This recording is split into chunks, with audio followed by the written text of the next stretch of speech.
Hey everyone, and welcome as we continue our study through the New Testament Gospels, looking at the 250 events in the life of Jesus. And today we're looking at Jesus telling the parable of the shrewd manager. And we're in a list in Luke here of just these little parables that Jesus kind of rung off one after another when talking with the Pharisees and some of the religious leaders. And so this is, like I said, the parable of the shrewd manager, and it comes from Luke 16, 1 through 18. I'm not going to read this and go over it in great detail. I encourage you to do that. If you need to pause here, do that, but basically it goes over covers a boss who was going to fire a manager, and the manager kind of does some shrewd things to get what he needs, and Jesus uses this as a focus to say, hey, look, the world is much better at being in the world than us Christians are. And so and he goes on talking about money and serving. You can't serve two masters, and goes into that. And he talks about the Pharisees dearly loving their money and scoffing at this and that kind of thing. And so, um, he goes into these different things, and it covers a couple of things in this whole lesson. So we're going to look at all these, and so there's a little bit of them as we go through it. But to start off with this, our use of money typically is a good test of our lordship and dedication to Christ. One of the things that we talk about here is Jesus actually talks about money almost more than anything he talks about, right? I mean, we talk about like marriage and different stuff like that. Jesus actually talks about money more than he does marriage.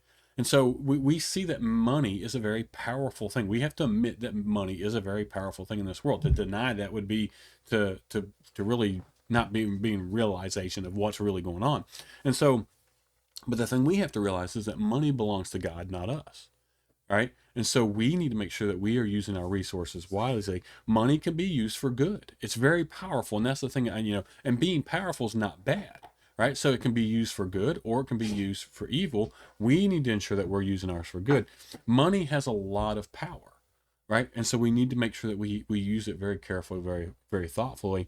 We must use our material goods in a way that will foster faith and obedience. And that's one of the things is, everything we have we should look at it in ways, how can I use this for God, for the good of God?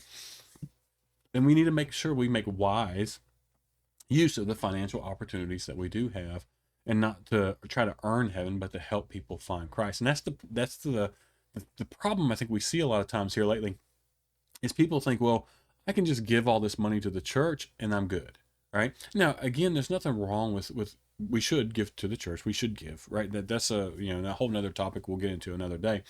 But we should give. But our sole purpose behind giving shouldn't be, well, I can write these checks or I can give my income, and then the church, the ministers, or the fanatical people over here, they'll do all the work, and I'm just writing the checks, and that's not how that's supposed to work. And if you have that mindset, then you need to change it.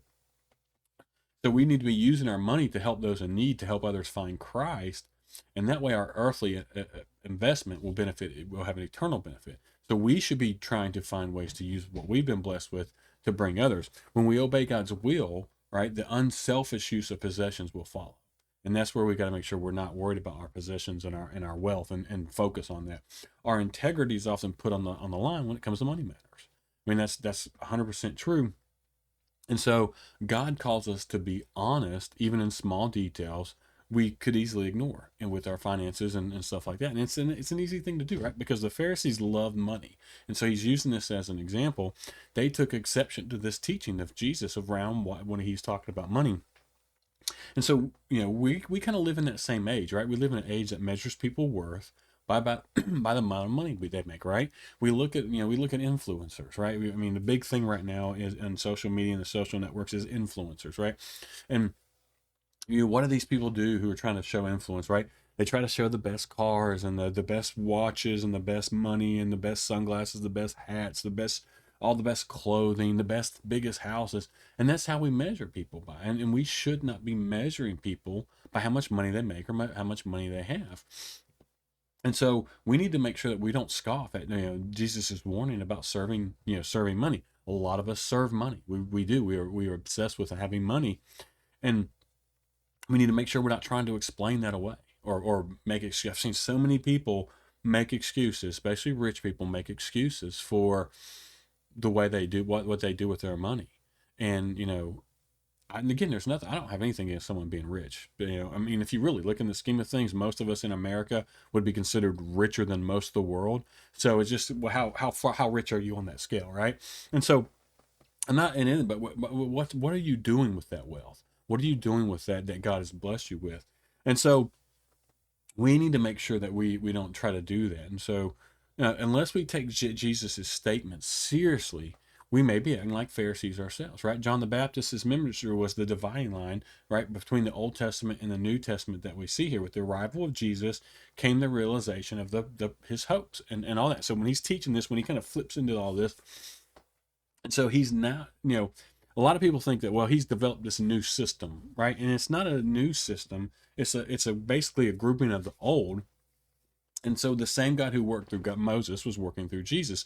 And we need to realize that when he talks about all these teachings and he brings a lot of this new stuff in. And so when he starts talking at the end of this, he starts talking about divorce.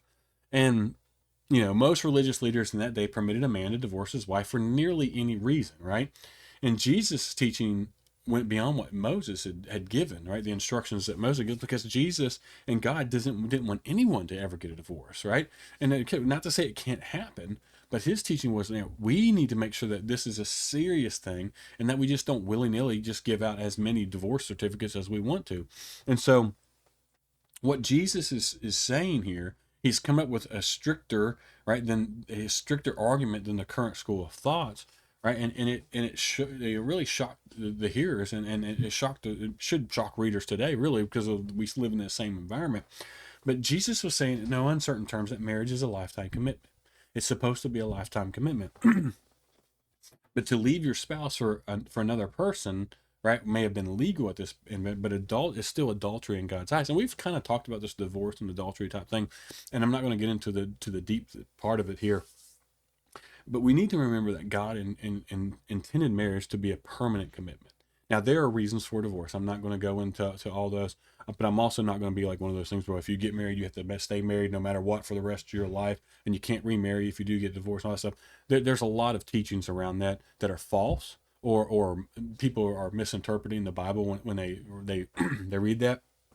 But the thing we need to realize is that as much possible as we can, is that God wanted marriage to be a permanent thing. He wanted it to be two people committed to each other for their entire lives. And the attitude that they had towards it was not that at all. It was an attitude of, well, I don't like her. I'm tired of this woman. So now I can give her a certificate of divorce. And that's not what we're called to at all. And so God was bringing it back to the seriousness that he wanted to bring it back to. So again, I know this kind of covers a lot of different topics and it's kind of mixed in the middle here, but it kind of focuses on where do we put importance of our money? What are we doing with what God's blessed us with? It could be money, it could be physical things, a lot of different things there. But what are we doing with those things to serve the kingdom and using them to bring people to Christ? And are we putting the money and things over Christ? Are we doing that? And I know I'm guilty of doing that, and so it's one of those things that we've got to make sure that we get better at.